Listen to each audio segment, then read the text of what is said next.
Bonjour à tous, ici Thomas Amoudi et je vais vous parler de photographie. Aujourd'hui on va s'intéresser à un photographe assez méconnu qui s'appelle Louis Forer.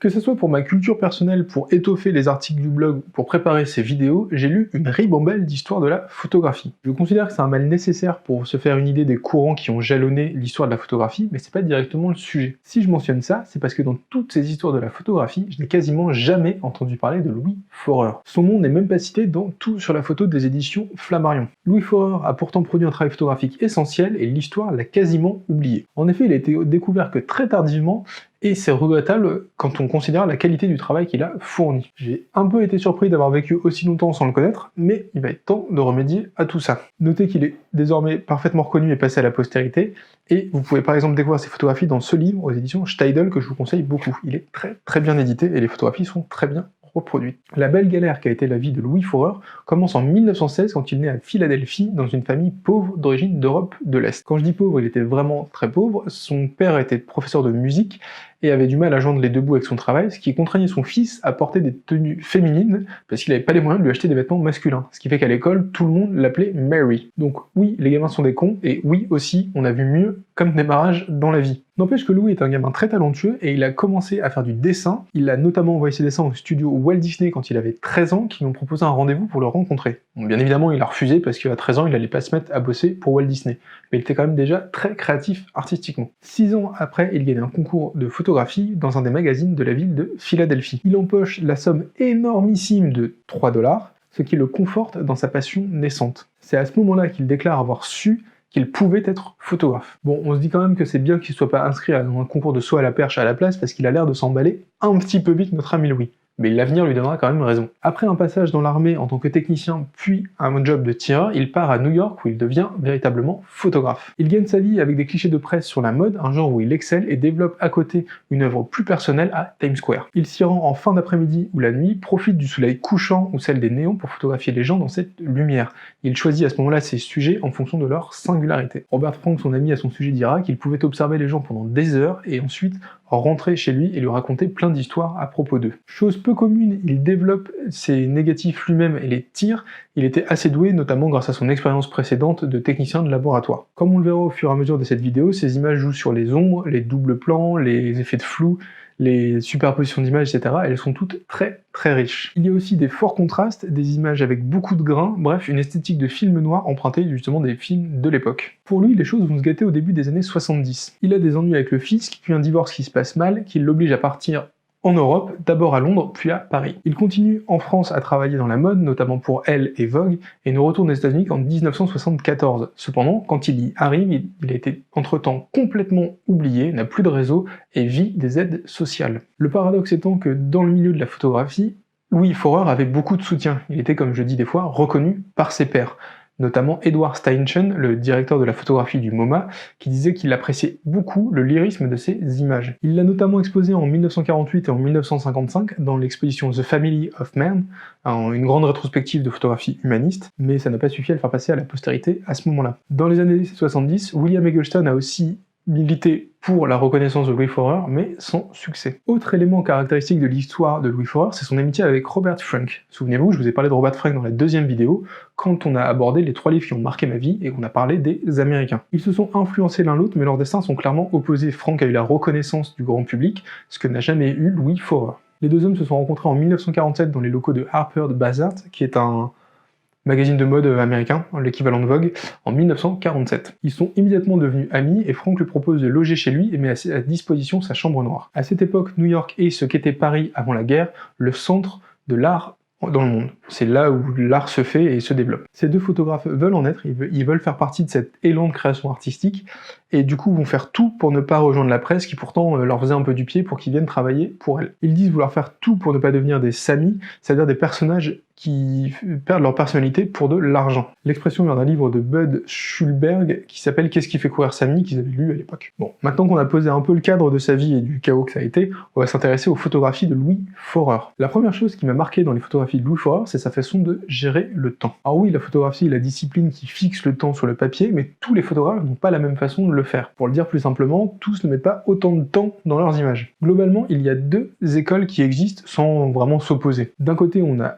l'instant décisif d'Henri Cartier-Bresson, qui photographie un moment unique qui, lui seul, porte l'essence même de la situation. Et de l'autre côté, on a des photographes comme Raymond Depardon, qui vont avoir des photographies qui vont se passer sur un temps plus long. On appelle ça le temps faible. Les photographies de Depardon, c'est un instant donné dans une multitude qui sont tous similaires. Les photographies de Louis Forer sont un charmant entre-deux de ces deux approches.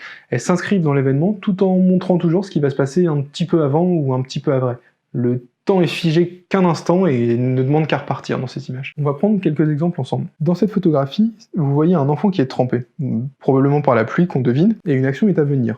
Son regard sort du cadre vers quelque chose qui a attiré son attention. Il en va de même pour les mariés, à l'arrière-plan, qui vont bouger sous peu. On se situe pile entre deux instants. Il en va de même pour cette photographie. L'homme est habillé pour un rendez-vous, il vient de marcher entre les voitures, et son regard mélancolique est attiré par quelque chose. Cette façon de photographier, c'est quelque chose qui me plaît beaucoup. Je trouve que l'instant décisif ne va très bien qu'à Cartier-Bresson, c'est un peu sa marque de fabrique, et que ça sert pas à grand chose d'essayer de refaire pareil. Et même si j'aime bien les temps faibles à la Raymond Depardon, ça ne se prête pas à tous les sujets. L'autre caractéristique du travail de Louis Forer que j'aime beaucoup, c'est sa capacité à voir les gens. On va prendre quelques exemples d'autres photographes qui ont photographié les gens et monsieur et madame tout le monde, pour vous puissiez voir un peu dans quelle démarche s'inscrit Louis Forer. Par exemple, Louis Forer, il est assez loin du style baroque et grandiose de Salgado que vous voyez, il est aussi assez loin de la brutalité des portraits qu'on trouve dans le travail de Bruce Gilden, qui sont vraiment faits au flash, en pleine tête, très directs. D'un autre côté, il est moins dans la proximité sentimentale que ce que peut faire Nan Goldin, en photographiant ses proches, comme elle l'a fait toute sa vie. À sa façon, Louis Forer arrive à photographier son prochain sans superflu ni jugement. C'est ni mieux ni moins bien que ce que je viens de vous présenter, c'est simplement différent, c'est une autre façon de faire qui émerge par sa photographie. Je vais vous montrer quelques exemples de ça. Et cette approche-là, sans superflu ni jugement, on la sent dans ses portraits, que ce soit celui d'Eddie, une figure de son quartier, qui est là photographié le regard vide, avec des maigres fleurs dans une main, qui pose sans vraiment poser, qui est là sans vraiment être là. On trouve aussi cette approche dans la photographie des jumelles, qui sont interloquées par ce photographe qui se met sur leur route, ou encore dans celui de cette femme, dont le regard laisse songeur sur ses sentiments pour l'homme qu'elle regarde. Louis Forer photographie avec délicatesse, et ça se voit. Plus qu'un habile maître de la temporalité doté d'un vrai regard sur ses contemporains, Louis Forer possède aussi un véritable sens de la composition. C'est particulièrement visible dans les photographies où il utilise des reflets ou la multi-exposition pour créer de la profondeur dans ses images. À cause de cela, on pourrait les rapprocher par exemple de Sol Leiter, dont vous voyez une photographie à l'écran. Bien qu'à ma connaissance, Louis Forer n'ait jamais utilisé de couleur dans sa photographie. Si je vous parle de Sol Leiter à ce moment-là, c'est parce que cette vidéo a aussi pour but de donner à Louis Forer la place qu'il mérite, et je trouve ça intéressant de le replacer par rapport à ses contemporains. On va prendre un autre exemple justement pour montrer comment il compose. Donc, dans cette photographie, il utilise un masque pour créer un visage fantasmagorique qui l'accole à celui de George Burroughs, un ami qu'il photographie. La photographie est prise dans l'appartement de Robert Frank, son ami, et pour moi je pense qu'il s'agit plus de deux négatifs qui ont été superposés qu'un jeu avec des reflets. C'est comme ça que je comprends l'image. Maintenant je vais vous parler d'une autre photographie de Louis Forer dont la composition m'a aussi bluffé. Cette photographie était prise dans le métro. On y voit un homme qui monte des escaliers, et l'on voit son reflet dans une sorte de miniature située en bas de l'image. Cependant, et c'est là tout son paradoxe, cette photographie est à la fois totalement lisible et parfaitement absconse. Pourquoi l'homme qui semble être plus loin que son reflet est-il plus grand? Est-il plus grand et donc logiquement plus proche? Et donc, comment se fait-il que son reflet soit au premier plan? J'avoue ne pas avoir réussi à détricoter entièrement cette image, mais ça me va parfaitement comme ça. Louis Forer utilise aussi les reflets dans ses images, et je vais encore une fois vous montrer des exemples de ses photographies. Dans les deux photographies que je vais vous montrer, on retrouve une sorte de jeu entre proximité et distance via l'utilisation des reflets.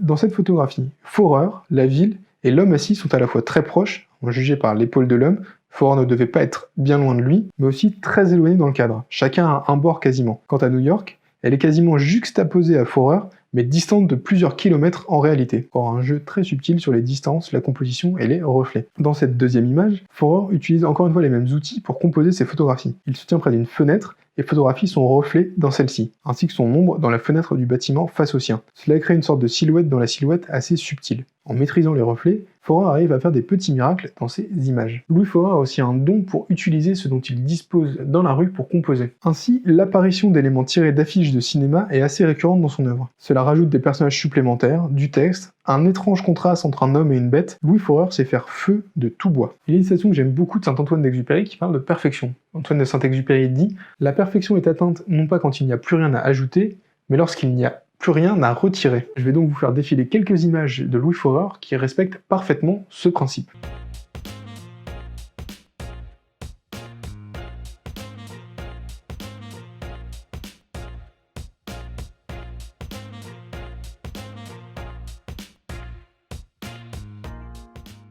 Louis Forer a terminé sa vie dans la pauvreté. Je me demande ce qu'aurait été celle-ci si jamais il avait été reconnu un peu plus tôt, et à ce sujet, j'ai une anecdote assez intéressante pour vous. Louis Forer a stocké de nombreux négatifs chez un ami quand il a divorcé, ou quand il a dû bouger, je sais plus. Cet ami lui a demandé plusieurs fois de venir le récupérer, ce que Louis Forer n'a jamais fait. Ils ont donc terminé à la poubelle, et ne se resteront à jamais inconnus pour nous. C'est donc tout un pan de l'histoire de la photographie qui est parti comme ça, d'un coup. Et c'est une anecdote qui, je trouve, symbolise assez bien la vie de Louis Forer, qui n'a pas eu que du bol non plus. Au final, Louis Forer a travaillé dans une période un peu de creux. On se situe après les années 30 et le grand succès de la photographie documentaire de Walker Evans, et on est encore avant les années 50 et les Américains de Robert Frank qui vont révolutionner la street photographie américaine. On a une sorte de grosse décennie, une quinzaine d'années, dans laquelle de nombreux photographes ont officié. Je pense aussi par exemple à Weegee, un photographe new-yorkais. Et au final, ils ont tous été à ce moment-là pas reconnus, et leur reconnaissance à cette génération est venue un peu plus tard. Quand je regarde les photographies de Louis Forer, je me dis que si cette décennie avait dû appartenir à quelqu'un, s'il y avait une justice dans ce monde, elle aurait dû appartenir à lui. Merci à tous d'avoir regardé cette vidéo jusqu'au bout. N'hésitez pas à me dire en commentaire si ce genre de format vous plaît, parce que je trouve ça cool à faire, même si c'est plus long que d'autres types de vidéos. Si la vidéo vous a plu, je vous invite à laisser un petit pouce bleu et à vous abonner. Vous pouvez aussi la partager autour de vous pour faire découvrir le travail de Louis Forer. Et comme il est d'usage sur cette chaîne, je vous mets dans la description un lien vers mon livre qui s'appelle 10 outils indispensables pour votre projet photo. Je vous dis à bientôt et je vous souhaite plein de belles découvertes photographiques.